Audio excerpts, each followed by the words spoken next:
Hello everyone, welcome to my channel. So बनाइए खाना और परोसिए प्यार। माझ्या चॅनलवर नवीन असाल तर नक्की सबस्क्राईब करायला विसरू नका। बेल आयकॉन प्रेस करा माझ्या नवीन व्हिडिओच्या नोटिफिकेशनसाठी। तर आज आहे होळी आणि होळीनिमित्त बनवल्या पोळ्या बनवताना काही चुका झाल्या आणि चुकातूनही ही अशी मस्त पोळी तयार झालेली आहे, तुम्ही बघू शकाल। तर इथे मी पीठ घेतलेलं आहे। मी इथं गव्हाचं पीठ घेतलं आहे। 1 किलो गव्हाचं पीठ आहे। त्याच्यामध्ये 1 वाटी तेल आपण ॲड करणार आहोत आणि अगदी थोडंसं मीठ ॲड करून हे बऱ्यापैकी मध्यम घट्ट असं आपण तिंबून घेणार आहोत। हे पीठ तिंबून घेतल्यानंतर अगदी व्यवस्थित त्याला असे बोटाचे ठसे पाडून त्याच्यामध्ये पाण्या शिंपडून आपण अर्धा एक तास आपण ठेवायचं आहे। अर्धा एक तासानंतर मी पुन्हा हे काढलेलं आहे आणि थोडंसं पाण्याचा हात आणि तेलाचा हात घेऊन अगदी व्यवस्थित 10 ते 15 मिनटं आपण ह्याला तिंबून घ्यायचं आहे। ह्याच्यामध्ये ग्लुटन निर्माण झालं पाहिजे, म्हणजे तार बनली पाहिजे। अगदी स्मूथ असं ही जी कणिक आहे आपली पोळ्यांसाठी तयार आपण करायची आहे।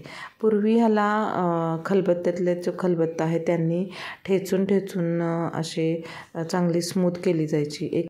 ह्याला मी अगदी 15 मिनटं स्मूथ केलेले आहे। चांगली आपटून अशी करायची। थोडंसं झाकून ठेवू आणि आपण डाळ शिजायला ठेवायची आहे। तर मी इथं 1 तास डाळ पाण्यामध्ये भिजवत ठेवली होती। मी 1.5 ग्लास डाळ मी इथं वापरलेली आहे, स्वच्छ धुवून घेतलेली आहे। कुकरमध्ये आपण ही डाळ शिजवणार आहोत आणि 4 ते 5 शिट्ट्या द्यायच्या। पण इथं असं झालं की मी डाळ 1 तास भिजवली होती आणि त्यामुळे 5 शिट्ट्या देण्यात आल्याने फार अशी एकदम जास्त शिजली। तर मी पाऊण चमचा हळद घातलेली आहे, पाव चमचा, चिमूटभर मीठ घालून तो कुकर छोटा वाटला म्हणून मोठ्या कुकरमध्ये मी 4 ते 5 शिट्ट्या देऊन घेतल्या। तुम्ही ते बघू शकाल की इथे शिट्ट्या होत आहेत। मोठा कुकर वापरला कारण पाणी बाहेर यायला लागलं। शिट्ट्या झाल्यानंतर थोडा वेळ मी हॉलमध्ये बसले आणि ह्या कर्टन्समधून खूप छान असा सूर्यप्रकाश येत होता। 6:30 वाजले होते। उगाच आपलं दाखवावं असं वाटलं म्हणून दाखवलं। 5-10 मिनटांनी मी कुकर ओपन केला, त्याच्यातली वाफ गेल्यानंतर तर इथं बघितलं तर शिट्ट्या जास्त झाल्या होत्या आणि ही फारच पुढं अशी डाळ शिजून गेली होती। अजून 1 शिट्टी दिली असती तर ह्याचं पूर्ण वरणच बनवावं लागलं असतं, पण काही हरकत नाही। मी ह्याला निथळत ठेवलं, ह्याला जास्त हलवलं नाही, अगदी व्यवस्थित निथळत ठेवलं। 5 मिनटं निथळल्यानंतर अशा पद्धतीने त्यातील पाणी सगळे खाली भांड्यामध्ये आलं आणि इथं बघाल की ह्याला असं स्मॅश करायची पण काही गरज नाही। हे अशा पद्धतीने तुम्हीही करा। तुमच्याकडून जर ही अशी चूक झाली असेल तरी पण काही हरकत नाही। शिट्ट्या घेताना थोडं काळजीपूर्वक घ्या। माझं थोडं दुर्लक्ष झाल्यामुळं आणि डाळीचा अंदाज मला आला नाही की बाबा किती शिट्ट्यांमध्ये शिजेल असं झालं, त्यामुळं ही डाळ थोडीशी पुढं शिजण्याला गेली। पण काय हरकत नाही, मी कुकरमध्ये डाळ त्याच कुकरमध्ये शिजवलेल्या कुकरमध्ये ही डाळ टाकलेली आहेत आणि ह्याला चटका द्यायचा आहे। मी हा पिवळा गूळ वापरलेला आहे, मग माझ्या मैत्रिणीच्या गुऱ्हाळात स्पेशल बनलेला हा गूळ आहे। तर हा 1.5 ग्लास म्हणजे जेवढा आपण डाळ घेतो तेवढाच मी इथं गुळाचा वापर केलेला आहे आणि ह्याच्यामध्ये मी सुंठ वेलची पूड टाकून अर्ध्या भागापर्यंत शिजत आल्यानंतर सुंठ वेलची पूड मी टाकून घेतलेली आहे। तुम्हाला जे आवडेल ते तुम्ही ह्याच्यामध्ये ॲड करू शकता। तुम्ही ह्याच्यामध्ये सुंठ, त्याचबरोबर वेलची पूड आणि थोडीशी जायफळ आणि त्याचबरोबर बडीशेप ह्याचा पूर्ण मिश्रण करून सुद्धा तुम्ही ह्याच्यामध्ये ॲड करू शकता। हे थोडं जास्त पुढं शिजल्यामुळं, थोडं पाणी राहिल्यामुळं थोडासा वेळ लागला पुरण व्हायला, पण पुरण अगदी स्मूथ आणि छान झालं। मी अशा ह्या चाळणीमध्ये घेऊन हे पुरण पूर्ण घोटून घेतलं आणि अतिशय छान असं स्मूथ असं आपलं हे पुरण आपल्याला मिळालेलं आहे। असं काही प्रॉब्लेम क्रिएट झाला नाही की बाबा डाळ फार शिजली म्हणून। पण आपण थोडंसं म्हणजे डोकं वापरून आपण गृहिणी त्या बाबतीत पटाईत असतो. काही प्रॉब्लेम आला तर सॉर्ट आऊट करण्याची एक बुद्धी अंदरुनी आपल्याला असतेच. तर इथं बघू शकता तुम्ही आपले पूर्ण पुरण व्यवस्थित झाल्याने याला थंड करून घेतलं. ह्या 1.5 ग्लासचे जवळजवळ 21 गोळे तयार झाले आणि खूप छान शुभ आकडा होता. मी इथं तोपर्यंत कटाची आमटी करून घेतली. तेल टाकलं. आपल्याला जेवढ्या प्रमाणात तेल कट हवा आहे त्या प्रमाणात टाकायचं. मी 3 टेबलस्पून इथं तेल टाकलं होतं. मी वाटण अगोदरच करून ठेवलं होतं. आलं लसूण खोबरं आणि जिरे थोडे आणि कोथिंबीरचं वाटण मी करून घेतलं होतं. ते वाटण चांगलं फ्राय केलं. कढीपत्त्याची मी फोडणी दिली होती आणि ते वाटण चांगलं वाटून त्याच्यामध्ये तिखट वगैरे घालून पाण्याचं प्रमाण आणि आपलं जे एळवणीची आमटी आहे ते एळवणीचं पाणी टाकून मी व्यवस्थित करून घेतलं. इकडं मी पोळपाट घेतला आणि आपण जी कणिक तिंबून घेतली होती त्याचा एक छानसा गोळा बनवला आणि त्याच्यामध्ये आपण हे जे गोळे 21 बनवले होते पुरणाचे ते पुरण मी ह्या पारीमध्ये आता टाकत आहे. तुम्ही बघाल अशा पद्धतीने तुम्ही पारी भरून घ्या. पुरण बाहेर पडू नये अशा पद्धतीने एकदम व्यवस्थित त्याला पॅक करायचं आहे. कुठूनही फुटू द्यायचं नाही. अशा पद्धतीने पॅक करून हे पिठामध्ये घोळवून घ्यायचं आहे. पहिल्यांदाच पिठामध्ये व्यवस्थित घोळवून घेतलं तर नंतर जास्त पीठ लावण्याची गरज भासत नाही.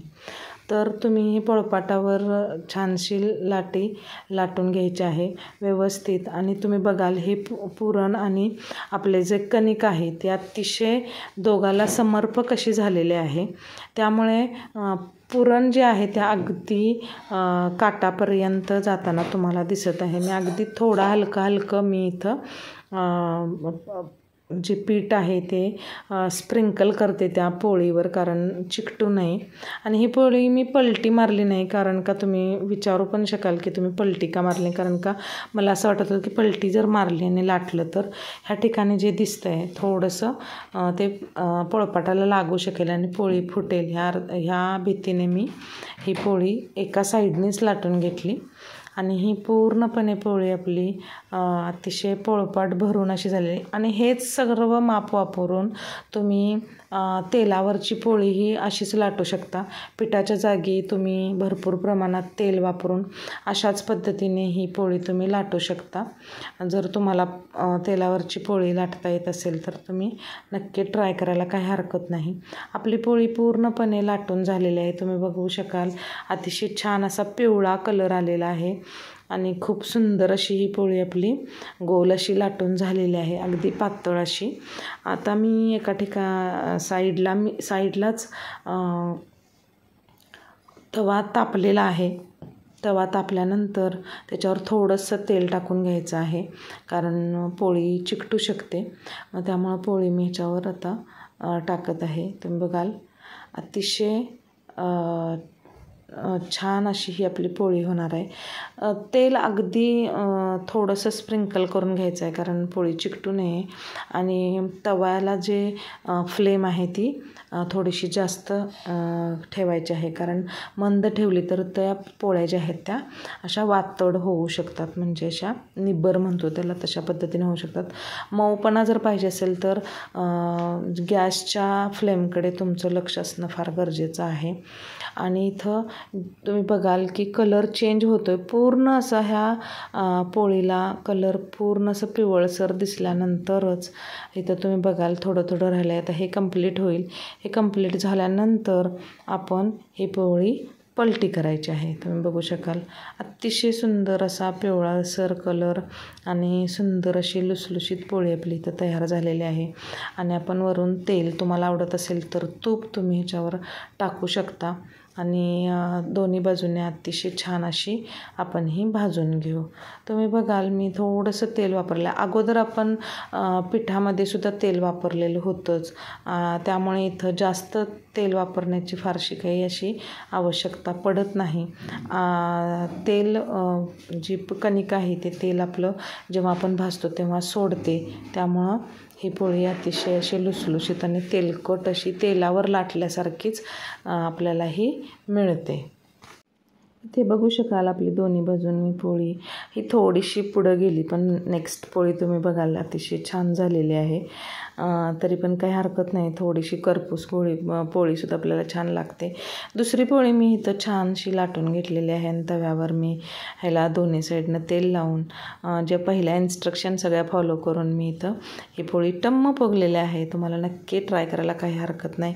हेच प्रमाणाने अशाच पद्धतीने जर तुम्ही पोळ्या केलात तर तुमच्या पोळ्या अजिबात चुकणार नाहीत किंवा फुटणार नाहीत। तुम्ही इथे बघू शकाल मी एका प्लेटमध्ये पोळी घेतलेली आहे आणि त्याचे मी 2 भाग करून दाखवते। आतमध्ये पूर्ण काटापर्यंत पोळी गेलेली आणि पिवळसरपणा अतिशय देखणा असा आलेला आहे। आणि तुम्ही बघाल पोळी मी मधून कट करते। कट केल्यानंतर तुम्ही मोडतानाही बघाल तर अगदी स्मूथली ही पोळी कट होताना दिसते आणि मध्ये बघाल तर 2 भाग पूर्ण व्यवस्थित झालेले आणि हे जे पुरण आहे ते अतिशय व्यवस्थित सर्व ठिकाणी काटापर्यंत पोहोचलेलं आहे। अशी ही सुंदर पोळी तुम्ही नक्की बनवू शकाल। तुम्ही ट्राय करा आणि तुम्हाला आवडल्यास नक्की माझ्या चॅनलला लाईक आणि सबस्क्राईब करायला विसरू नका आणि बेल आयकॉन नक्की प्रेस करा, कारण माझे नवीन व्हिडिओ येतील तसे तुम्हाला नोटिफिकेशन त्याला मिळून जातील। तर नक्की ट्राय करा। माझ्या चॅनलवरचे इतर ज्या रेसिपीज आहेत त्याही तुम्ही फॉलो करा, बघा, आवडल्यास कमेंटही करा। काही सूचना असतील तरीही तुमच्या सूचना मी फॉलो करण्याचा प्रयत्न करेल। आणि शेवटपर्यंत बघता त्याबद्दल खूप खूप धन्यवाद। थँक्यू।